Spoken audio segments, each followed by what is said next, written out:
ভাই ভাই কি আচ্ছা ভাই আজকে তো ভাড়া আসছিস নাকি?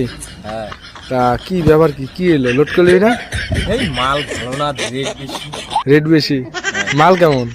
মাল তো সাউন্ড নাই, মালের সাউন্ড নাই না নাই না, ড্যাম মাল নাকি? ড্যাম মানে মাটি। আচ্ছা একদম মাটি মাল, একদম সাউন্ড নাই। এটা কি নতুন মাল নাকি? নতুন না, পুরান মাল। পুরান মাল। মালের ছাতা সুতা, ছাতা সুতা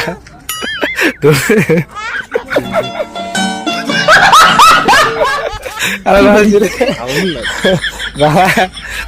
তো গাছ দেখতে পাচ্ছেন, এটা হলো আমার ভাই, বাড়ি বসে ভাই। ভাইটা বলছে এই ভাড়া এসে দিয়ে মাল জীবনেও আসা যাবে। ভাড়া বলে জীবনে আসা যাবে না, মাল বলে ভালো না। ভাইটা খালি হাসি দিচ্ছে।